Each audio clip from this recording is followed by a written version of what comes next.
Hello दोस्तों, कैसे हैं आप सभी। उम्मीद है आप सभी अच्छे होंगे। तो आज क्लास 9th का जो बल तथा गति का नियम है उसका तीसरा वीडियो है और इसमें हम पढ़ेंगे न्यूटन के गति का दूसरा नियम। ठीक है, इससे पहले वाले वीडियो में हमने न्यूटन के प्रथम नियम के बारे में पढ़ा था। ठीक है, तो आज हम लोग पढ़ेंगे न्यूटन के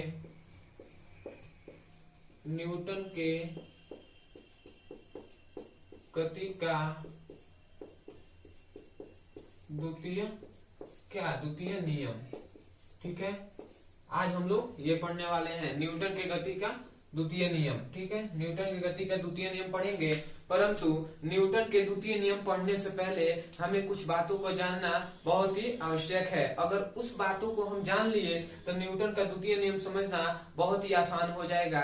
और आपको बेसिक से मैं आपको पढ़ाना चाहता हूं कि आप पूरी तरह से आप इसे याद रख सके, इसलिए ठीक है। तो इससे पढ़ने के लिए हमें कुछ चीजों को जानना आवश्यक है, तो उस चीजों के बारे में चलिए जानते हैं। ठीक है, तो इसे मैं मिटा देता हूं। तो इससे न्यूटन के द्वितीय नियम पढ़ने से पहले हमें सबसे पहले संवेग के बारे में जानना होगा कि संवेग कहते किसे हैं। ठीक है, संवेग कहते किसे हैं। तो संवेग के बारे में जानना है तो संवेग कहते किसे हैं, तो सिंपल से इसका परिभाषा या डेफिनेशन यही होता है कि किसी पिंड का द्रव्यमान, ठीक है, किसी पिंड का द्रव्यमान और उस पिंड का वेग के गुणनफल को हम क्या कहते हैं, संवेग कहते हैं। संवेग किसे कहते हैं, किसी पिंड का द्रव्यमान और उस पिंड का वेग के गुणनफल को हम क्या कहते हैं, संवेग कहते हैं। मान लीजिए कोई पिंड है, कोई पिंड का द्रव्यमान, ठीक है, किसी पिंड का द्रव्यमान और उसी पिंड का वेग के गुणनफल को हम क्या कहते हैं, संवेग कहते हैं। ठीक है, संवेग कहते हैं। ठीक है, तो यही तो हम कहते हैं भैया संवेग किसे कहते हैं। कोई पूछते तो संवेग किसे कहेंगे, किसी वस्तु का द्रव्यमान और उस वस्तु का वेग के गुणनफल को हम क्या कहते हैं, संवेग कहते हैं। तो हम इसका डिफिनेशन क्या लिखेंगे, डिफिनेशन यही लिखेंगे, किसी वस्तु का द्रव्यमान तथा उसी वस्तु का वेग के गुणनफल को क्या कहते हैं, गुणनफल को संवेग कहते हैं। गुणनफल को संवेग कहते हैं। संवेग किसे कहते हैं, किसी वस्तु के द्रव्यमान, ठीक है, किसी वस्तु का द्रव्यमान तथा उस वस्तु के वेग के गुणनफल को क्या कहते हैं, संवेग कहते हैं। और संवेग का सूत्र क्या होता है, संवेग बराबर द्रव्यमान गुणे वेग। और याद रखेंगे नोट में एक बात कि संवेग को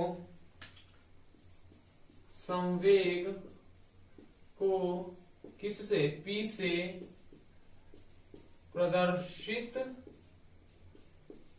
करते हैं। संवेग को किससे, P से प्रदर्शित करते हैं। और संवेग P बराबर क्या होता है, संवेग को P से प्रदर्शित करते हैं, द्रव्यमान को m कहते हैं और v को क्या कहते हैं, वेग। तो हम ये भी इसका कह सकते हैं कि P बराबर m इंटू v होता है, द्रव्यमान गुणे वेग होता है। संवेग बराबर द्रव्यमान गुणे वेग। ठीक है, और एक नोट में याद रखेंगे आप कि द्रव्यमान का संवेग का क्या, संवेग का मात्रक, संवेग का मात्रक, ठीक है, संवेग का मात्रक क्या होता है, संवेग का मात्रक केजी मतलब किलोग्राम, ठीक है, किलोग्राम मीटर प्रति सेकेंड, ठीक है, किलोग्राम मीटर प्रति सेकेंड होता है। ठीक है, ये क्या है, इसका मात्रक है। और संवेग क्या है, संवेग एक सदिश राशि होता है या होती है। संवेग क्या है, एक सदिश राशि होती है। सदिश राशि का मतलब यह होता है कि जिसमें दिशा के साथ साथ परिमाण हो, उन्हें सदिश राशि कहते हैं। ठीक है, तो आप समझ गए होंगे कि संवेग किसे कहते हैं, किसी वस्तु का द्रव्यमान और उस वस्तु के वेग के गुणनफल को हम क्या कहते हैं, संवेग कहते हैं। ठीक है, तो संवेग तो आप समझ गए होंगे। संवेग में कुछ नोट में आपको बताया जाएगा, नोट कभी भी लिखवाया जाता है तो उसे ध्यान से समझना चाहिए, क्योंकि नोट बहुत इंपॉर्टेंट होते हैं और ये क्या करते हैं, आपको डेप्थ गहराई तक आपको ले जाते हैं। और कुछ कभी कभी नोट क्या होता है, नोट बहुत इंपॉर्टेंट होता है, क्योंकि नोट हर आदमी मतलब क्या करते हैं, सभी लोग नहीं बताते हैं, कोई कुछ बताएगा नोट में, कोई कुछ, तो नोट के बारे में आपको समझना होता है। ठीक है, तो समझिए नोट में क्या बताएंगे। ठीक है, तो नोट में देखते हैं। ये तो हो गया इसका क्या, इसका परिभाषा आप लोगों ने देखा, डिफिनीशन देखा, सूत्र देखा और इसके मात्रक राशि देख लिए। अब नोट में 2 पॉइंट आप याद रखेंगे। नोट में पहला पॉइंट, ठीक है, तो पहला पॉइंट क्या होता है, मान लीजिए ये क्या है, एक पिंड है। ठीक है, ये मान लीजिए ये एक पहला पिंड है और एक क्या है, ये एक बड़ा दूसरा पिंड है। ये छोटा पिंड है, ये बड़ा पिंड है। ठीक है, और बड़े पिंड का क्या है, छोटे पिंड का जो द्रव्यमान है स्मॉल एम है और बड़े पिंड का द्रव्यमान क्या है, कैपिटल एम है। ठीक है, छोटे पिंड का द्रव्यमान स्मॉल एम, बड़े पिंड का द्रव्यमान कैपिटल एम है। ठीक है, और छोटे पिंड का वेग भी है। ठीक है, भी है, और बड़े पिंड का वेग भी है। मतलब दोनों में क्या है, वेग समान है। क्या है, वेग समान है। ठीक है, दोनों में क्या है, वेग समान है। तो हम जानते हैं, तो हम क्या जानते हैं, हम जानते हैं कि संवेग पहले के लिए क्या किया जाएगा, संवेग निकाला जाएगा तो स्मॉल एम भी हो जाएगा, क्योंकि पहले के लिए संवेग बराबर क्या जानते हैं, द्रव्यमान गुणे वेग। तो क्या हो जाएगा, पहले पिंड के लिए हो जाएगा, दूसरे पिंड के लिए कैपिटल एम और भी हो जाएगा, ये दूसरे पिंड के लिए हो जाएगा, पहले के लिए देखें, दूसरे के लिए देख लिए। ठीक है, अब इन दोनों पिंडों को क्या किया जाएगा, दोनों पिंडों को भाग देने पर, दोनों ये क्या है, दोनों समीकरण को भाग देने पर इससे आपको क्या प्राप्त होगा, अभी मालूम चलेगा आपको। पहले समझिए, ये पहले के लिए पिंड के लिए है, ये दूसरे पिंड के लिए संवेग है। दोनों को जब हम क्या करेंगे, डिवाइड करेंगे, तो ये क्या आ जाएगा, P1 P2 आ जाएगा, P1 P2, और इससे क्या आ जाएगा, स्मॉल एम भी हो जाएगा और ये कैपिटल एम और भी हो जाएगा। ठीक है, ये हो जाएगा। तो ये देखिए, भी है नीचे भी ऊपर भी, दोनों बराबर है, तो भी से भी कैंसिल हो जाएगा। तब आपको क्या मिलेगा, तब आपको मिलेगा P1 P2 इक्वल टू क्या है, स्मॉल एम और कैपिटल एम। ठीक है, यही मिलेगा, स्मॉल एम और कैपिटल एम मिलेगा। और हम जानते हैं, देखिए इतना मिल गया, P1 P2 और स्मॉल एम और कैपिटल एम। ठीक है, स्मॉल एम है, ये क्या है, स्मॉल एम है, छोटा एम है। ठीक है, और ये बड़ा एम है। ठीक है, तो हम जानते हैं, देखिए, और हम एक बात इसमें जानते हैं कि बड़ा पिंड है ये, बड़े पिंड के लिए स्मॉल एम और छोटे पिंड के लिए स्मॉल एम और बड़े पिंड के लिए बड़ा एम। तो जानते हैं हम कि छोटे जो है ये क्या है, ये जो स्मॉल एम है ये क्या है, छोटे पिंड का है। तो छोटे पिंड का जो द्रव्यमान, ये एम क्या है, द्रव्यमान है।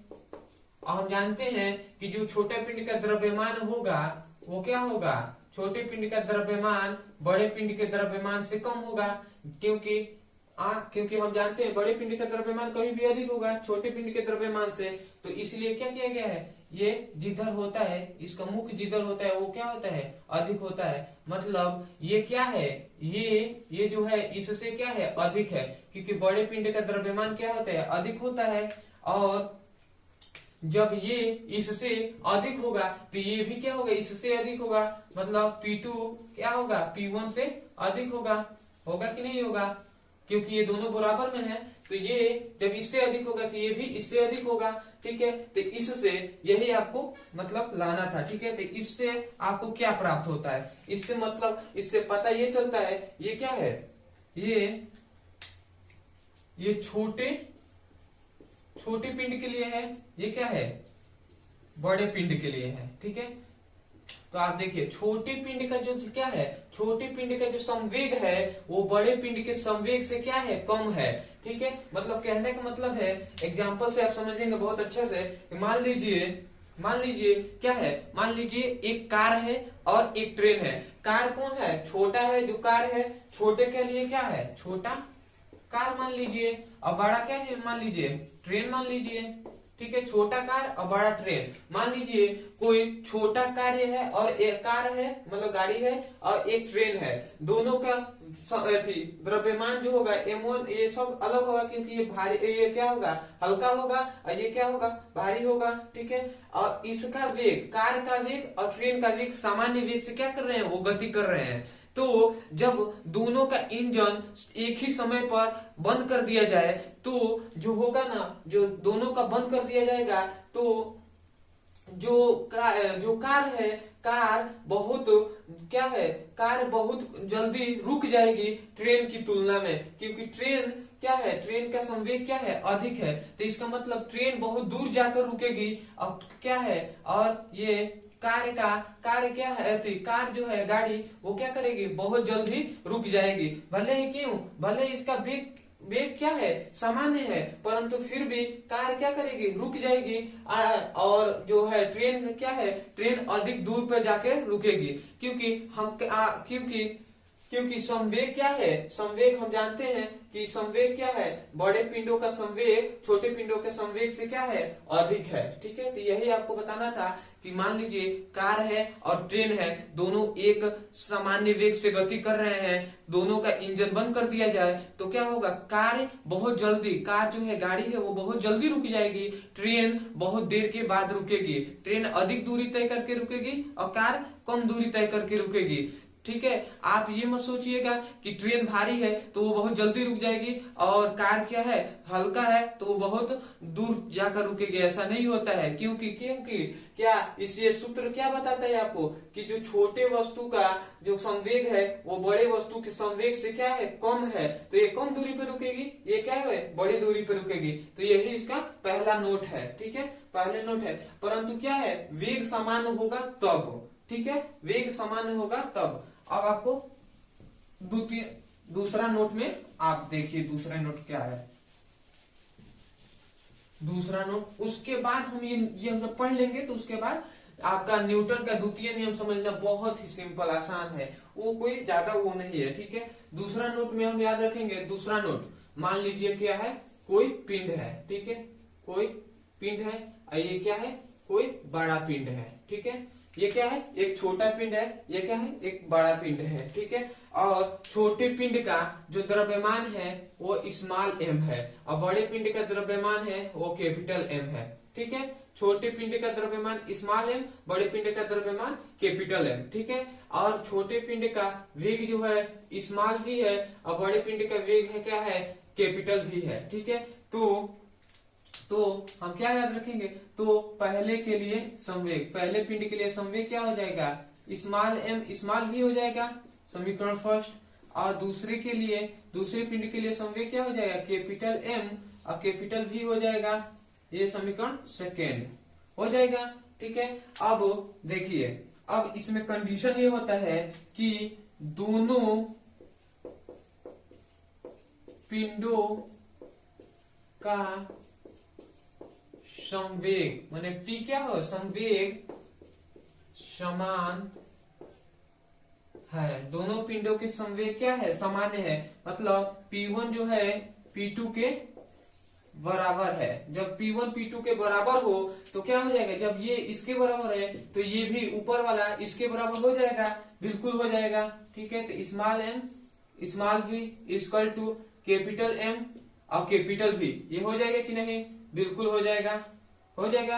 अब मानिए, जानिए, आप समझिए, ये कुछ नहीं है तो इसके बीच में गुणा है, इसके बीच में भी गुणा है, गुणा की चिन्ह है। और हम जानते हैं कि जो गुणा में होता है वो बराबर के जो इक्वल के इधर आता है तो क्या, गुणा वाला भाग में आ जाता है, तो ये m इधर क्या जाएगा, भाग में जाएगा। ठीक है, तो ये ठीक है, स्मॉल भी है, ये इधर भाग में गया, तो ये कैपिटल M है। ठीक है, मैं इसको इधर लिखता हूँ। ठीक है, ये स्मॉल एम है, इधर आया तो स्मॉल, यहाँ पे तो भी रह जाएगा, भी तो यहीं पर रहेगा, और इधर एम है, इधर क्या है, इधर कैपिटल भी है, और इधर क्या आ गया, यहाँ से एम क्या हट गया, स्मॉल एम आ गया, और यहाँ पे कुछ नहीं है तो एम, ये क्या है, भी इधर गुणा में है, ये भी इधर आएगा तो क्या करेगा, भाग करेगा, तो सीधे डायरेक्ट हम भेज देते हैं, तो यहाँ पे क्या आ गया, ये आ गया, इधर भी तो क्या हो गया, मतलब ये एक आपको मिल गया।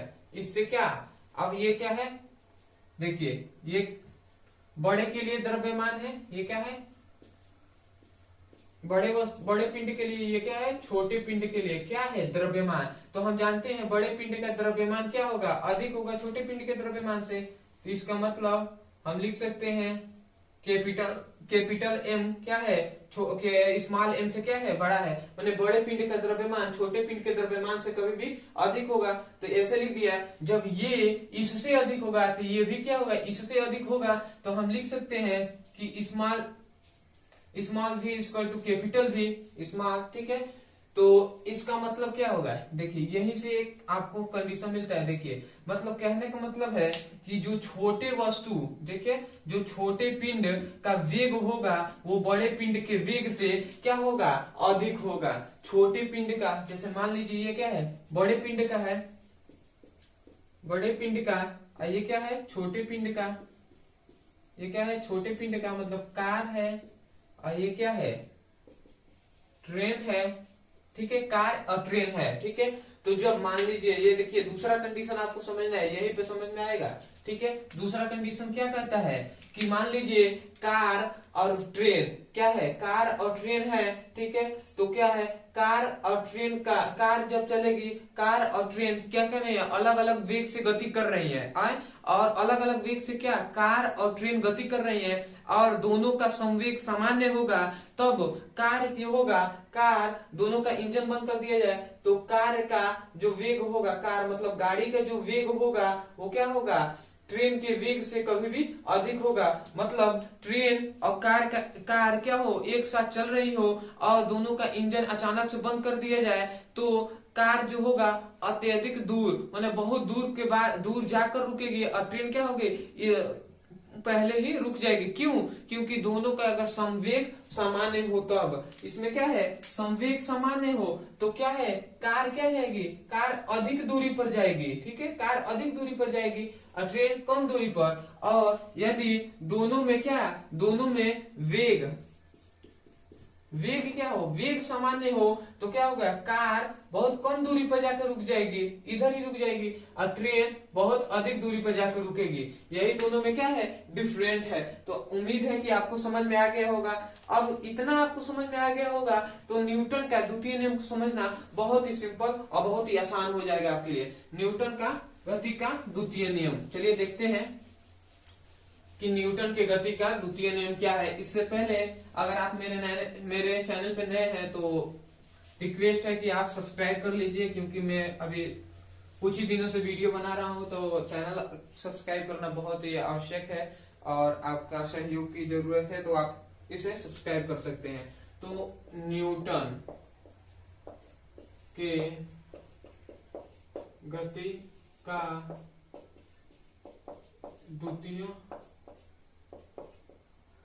नियम, न्यूटन के गति का द्वितीय नियम। देखिए न्यूटन के गति का द्वितीय नियम, इसे इंग्लिश में क्या कहेंगे, इसे हम इंग्लिश में कहेंगे Newton third law, Newton third law, ठीक है।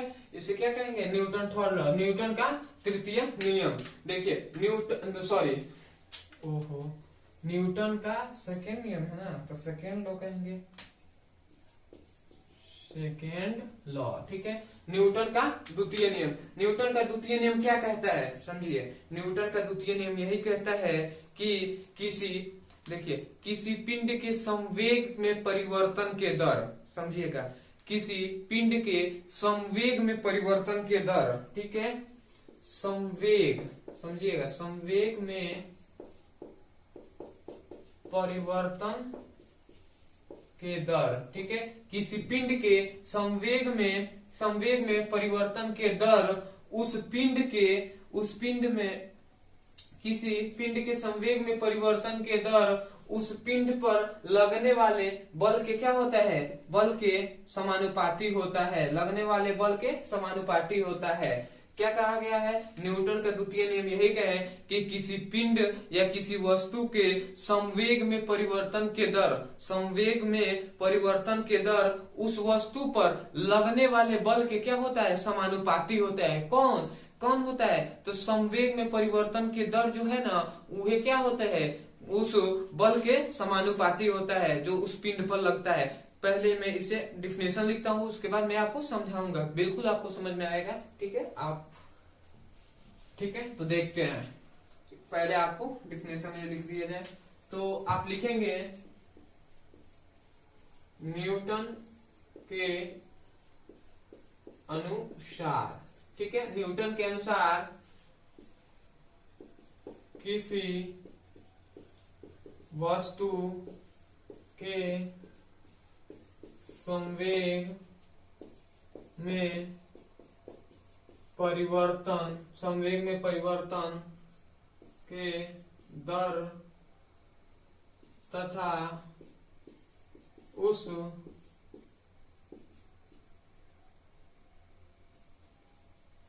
वस्तु पर लगने वाले बल के समानुपाती होता है। देखिए, न्यूटन के अनुसार किसी वस्तु के संवेग में परिवर्तन के दर तथा उस वस्तु पर लगने वाले बल के क्या होता है, समानुपाती होता है। देखिए, आपको समझना होगा, संवेग तो आप जानते हैं, संवेग को P से प्रदर्शित करते हैं। संवेग में परिवर्तन के दर, ये दर को आप समझना होगा। दर क्या है, समय है, ठीक है। कह रहा है किसी वस्तु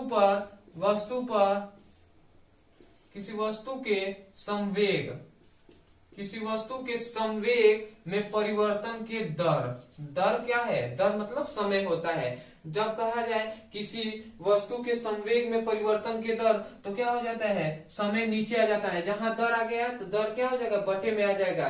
तो क्या कह रहा है, किसी वस्तु के संवेग में परिवर्तन के दर, संवेग में परिवर्तन के दर उस वस्तु पर लगने वाले बल के क्या होता है, समानुपाती होता है। यही तो आपको कहा जा रहा है कि किसी वस्तु के संवेग में परिवर्तन के दर उस वस्तु पर लगने वाले बल के क्या होता है, समानुपाती होता है। यही तो बताया जा रहा है।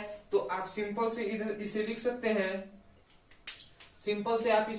हैं कि बल F समानुपाती, ये क्या है, संवेग है। तो संवेग जब हम पढ़ेंगे संवेग न्यूटन के लिए, तो क्या लिख देंगे, संवेग को P से प्रदर्शित करते हैं तो dP लिखेंगे, और इसे D और समय को T से प्रदर्शित करते हैं तो इसे ये लिखेंगे। ठीक है, तो ये क्या है, यही आपको कहा जा रहा है। ठीक है, क्या कहा जा रहा है, आपको मैंने समझाने के लिए बस बताया कि क्या न्यूटन के नियमों के अनुसार किसी वस्तु के संवेग में परिवर्तन के दर उस वस्तु पर लगने वाले बल के क्या होता है, समानुपाती होता है। अब देखते हैं इसका गणना कि इस नियम से, जब इन्होंने ये नियम दिया तो इससे क्या प्राप्त हुआ, उन्हें क्या प्राप्त हुआ।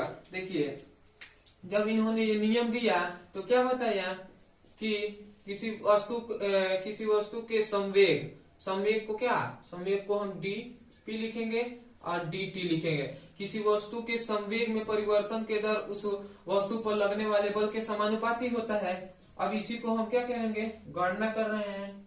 ठीक है, अब जब गणना करेंगे तो देखिए, ये F है समानुपाती, ये P है, तो हम संवेग बराबर P बराबर क्या जानते हैं, द्रव्यमान गुणे वेग। अभी हमने पीछे पढ़ा है, संवेग बराबर द्रव्यमान गुणे वेग होता है। तो इस P की जगह पर हम इतना तो लिख सकते हैं, तो D और P की जगह पे क्या लिख देंगे, M भी लिख सकते हैं कि नहीं, ये कुछ नहीं, इधर इसमें बीच में गुणा है। ठीक है, और यहाँ पे dt लिख सकते हैं, बिल्कुल लिख सकते हैं। इसके बाद ठीक है, F समानुपाती, ये M इधर भी गुणा में है, तो इसको हम क्या करते हैं, M को इधर ला देते हैं और इसको हम क्या करते हैं, D भी कर देते हैं। ठीक है, dv, ये क्या है, इसका मतलब गुणा है, ठीक है, और dt कर देते हैं।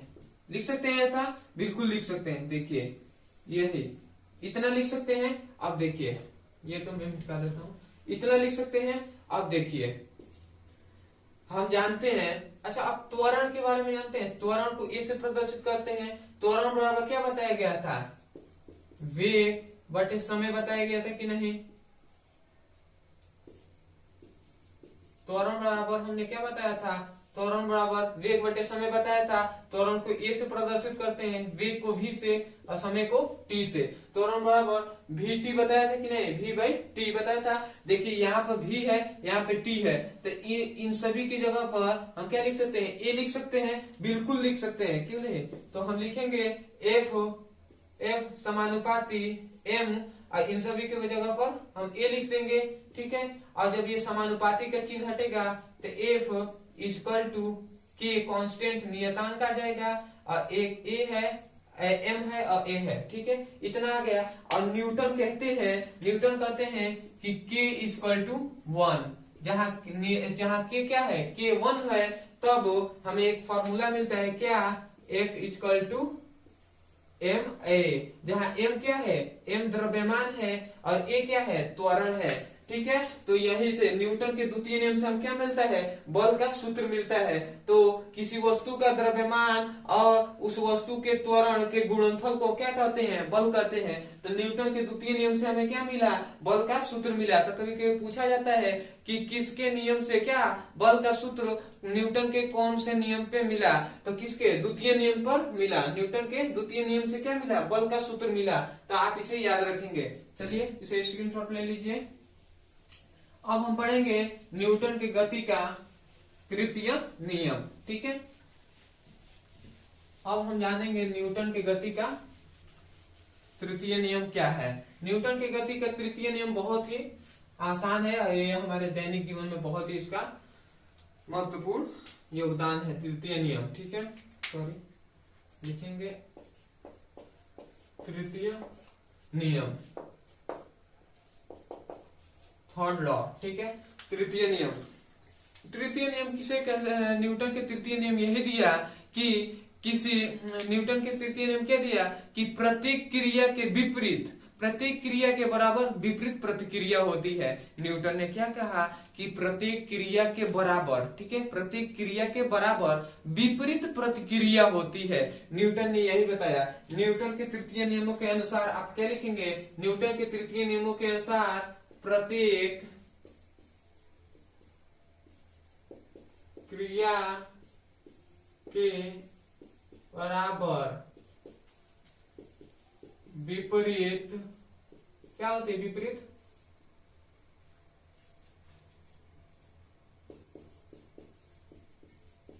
विपरीत प्रतिक्रिया होती है, ठीक है। न्यूटन ने यही बताया। न्यूटन का तृतीय नियम क्या है कि न्यूटन के तृतीय नियमों के अनुसार, आप ऐसे लिखेंगे, न्यूटन के तृतीय नियमों के अनुसार प्रत्येक क्रिया के बराबर विपरीत प्रतिक्रिया होती है, ठीक है। इसका एग्जाम्पल आप जान लीजिए, एग्जाम्पल कौन कौन से है, ठीक है, एग्जाम्पल, ठीक है।